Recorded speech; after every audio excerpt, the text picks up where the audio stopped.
Morning, dosto. This is Ananya, your master teacher at Vidantu for Social Science. How are you all? I hope you guys are taking very good care of yourself. So, guys, what are we going to do today? Today, we are going to continue with our topic of power sharing. If you guys remember, in my last session, I already started with the power sharing part.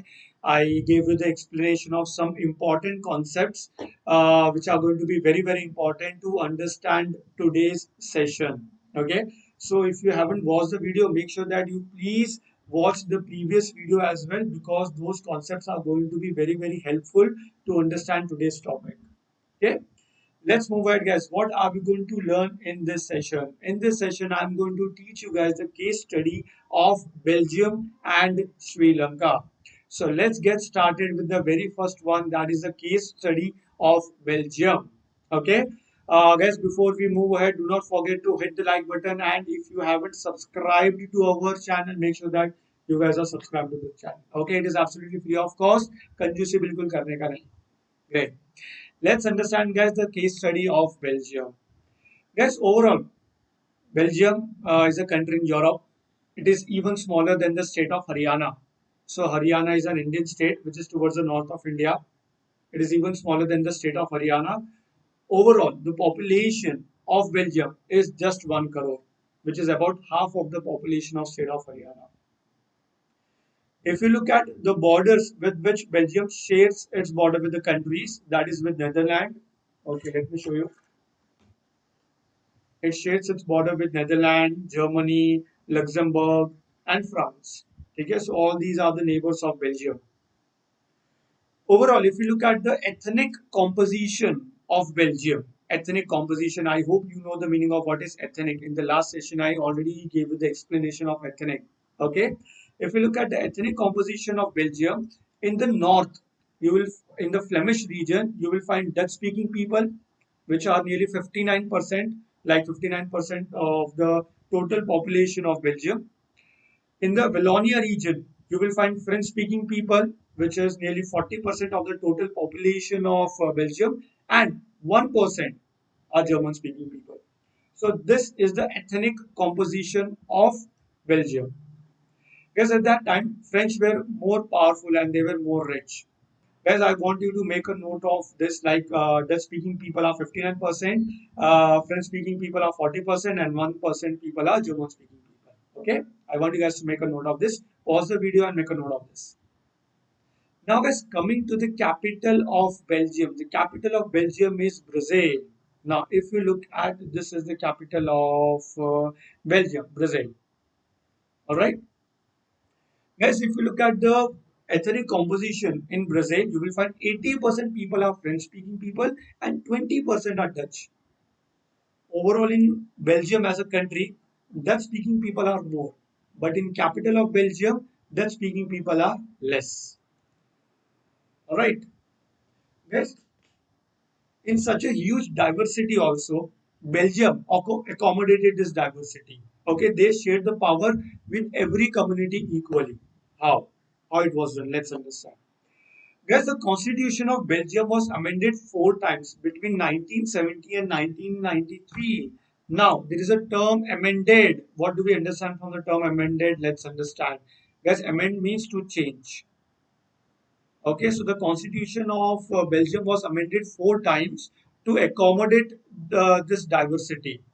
What was the outcome of this change? Let's understand. Dutch and French speaking ministers shall be equal in the central government. Now, if you remember, 59% people were French, 40% people were German. Still, the number of ministers will be equal in the central government. So it was not like the Dutch speaking people were more, so the number of ministers from the Dutch community is going to be more. No. So the number of ministers shall be equal in the central government. Second, no single community can make decisions unilaterally. What is the meaning of taking decisions unilaterally? When a single person or a single party or a single community takes the entire decision, that is known as unilaterally. So, guys, it was not like because Dutch speaking, like the community of Dutch were more, so they had the right to take decisions. No, they cannot take the decisions unilaterally. Last, the state governments are not subordinate to the central government. So both central government and state government had equal status. So no one was subordinate. Subordinate means lower rank, low in rank. So both state government and the central government had equal power, had equal status. These were some of the changes which were done by the Belgian government between 1970 and 1993. Okay, make sure that pause the video and make a note of these points. Okay, one more thing I would like to tell you. Brazil has a separate government in which both the communities have equal representation. So in Brazil, if you remember, 80% people were from French community and 20% people were from Dutch community. Still, both the communities had equal representation. They had a separate government and they had equal representation of the representation from the representatives from the French and from the Dutch community. Great. They also even made community government. So, who was responsible to make laws in community government? People were responsible. Okay. The community government was basically elected by the people. Now, a very important point, and this is going to be homework. Brazil has chosen. Brazil was chosen as an headquarter of European Union. Now, I want you guys to know more about European Union and how many countries are the members of European Union. You guys will be telling me in the comment section. So this is going to be the homework for the day. Clear, guys? That's it. This was the case study of Belgium. Now, next case study we are going to head towards is going to be Sri Lanka. But before I tell you the case study of Sri Lanka, a very important thing I want to tell you about our subscription. Guys, I want you to enroll to our subscriptions. Why? Let me tell you the reasons. First of all, in Vedantu, you can attend unlimited live classes with all the high level quizzes. Guys, I'm talking about unlimited live classes, not the recorded one. Secondly, guys, you basically compete with the students throughout the world. So students are like not only from India, but they can be from other countries as well. So you basically compete with the students from throughout the world. What if you miss the session due to any reason? You can watch the replays. And let me tell you guys, those are going to be interactive replays. What do we understand from interactive replays? If you watch the replays as well, still you can participate in quizzes. You can find your name on leaderboard. So these are interactive replays, almost equivalent or equal. It is similar to a live session, right?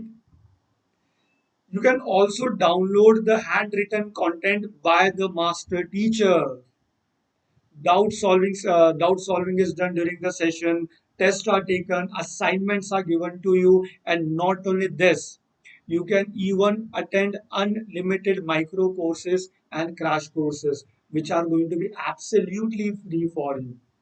So the students who actually pay for these micro courses and crash courses, it is going to be absolutely free for you if you enroll to our sessions. Because are you understanding? Basically, you are attending unlimited classes and with less of the price. It is very simple how to enroll to the sessions. The link is there in the description box. It is also pinned in the comment section. Make sure that you apply my coupon code as ADPRO to get additional 10% discount. So guys, whatever benefits I said you, all those are available in Pro Lite subscription, which is at 30,499 for 1 year. You can also try this plan for 1 month, which is at 2,600. But if you apply my coupon code as AD Pro, the price will come down. So like 30,499 will come down to 27,449 only. That's it. But guys, you have to take one thing in mind. If you try it for 1 month, you cannot try it once again. Then in that case, you have to take the entire subscription for 1 year. But one thing I can give you, the EMI option, which is available to you. All these benefits which I said you are there in this ProLite subscription.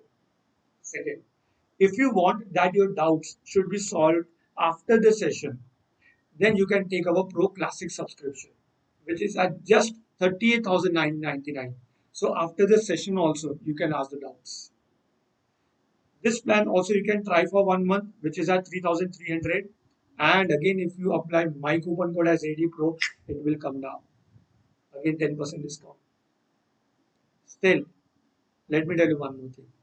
Yes, if you take our Pro Plus subscription, here you will get a personal mentor. Personal mentor means that person will always be there with you to solve all your academic related issues.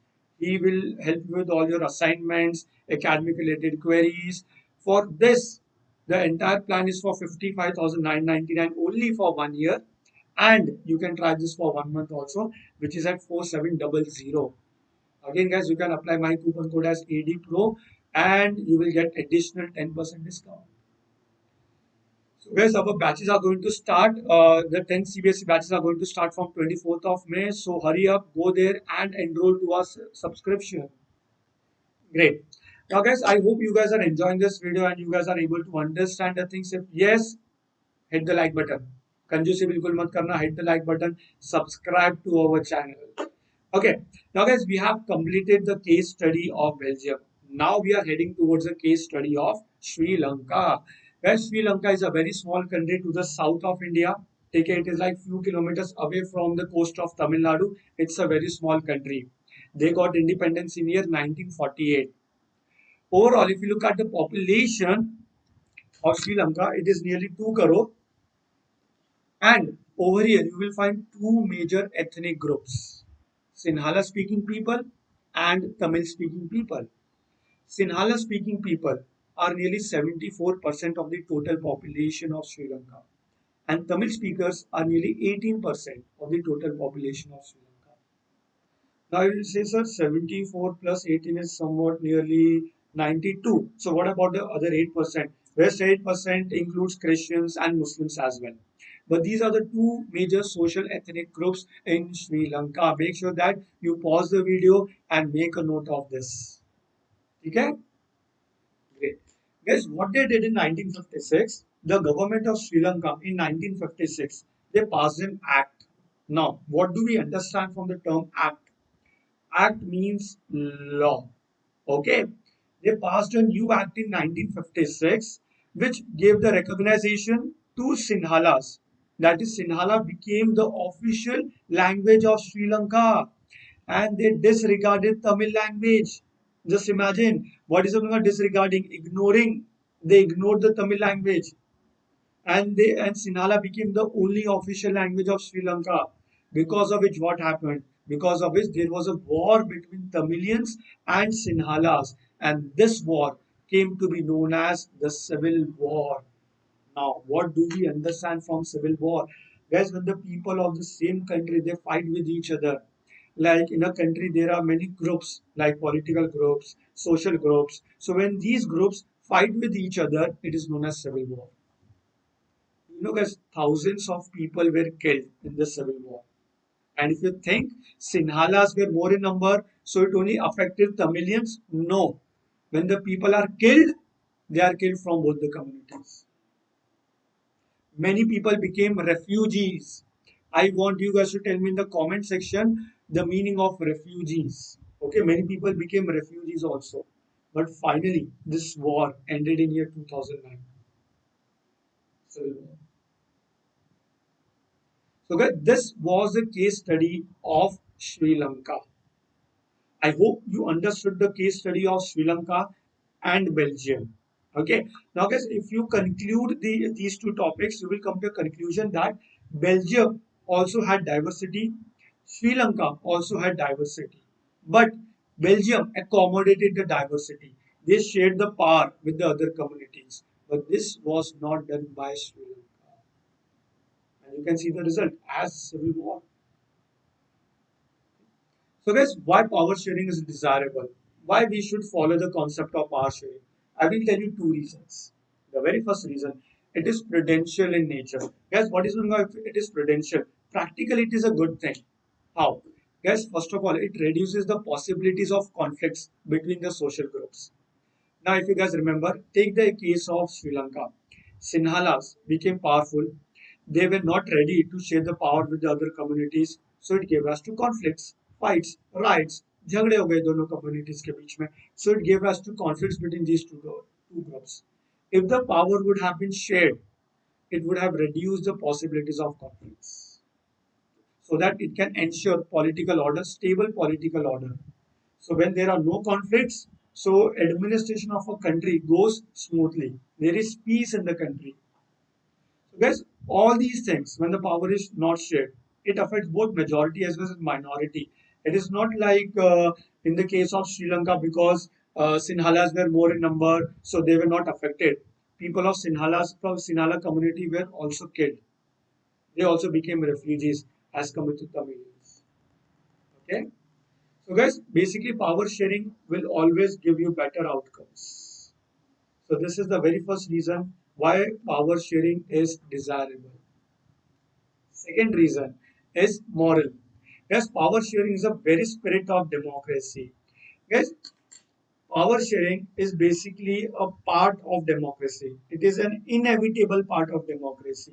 What is inevitable which cannot be avoided? So basically power sharing cannot be separated from democracy. So the countries which follows democratic form of government, democratic regimes, they follow the power sharing part. And it is important, it is compulsory. Okay. So guys, these are the two major reasons why power sharing is desirable, prudential and moral. I hope guys you are able to understand most other things. If yes, do let me know in the comment section कैसा लग रहा है आप लोगों को.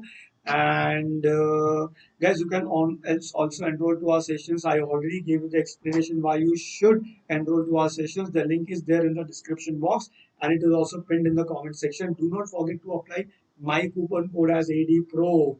So I'll see you guys in my next session. Till then, take very good care of yourself. Bye bye. Take care.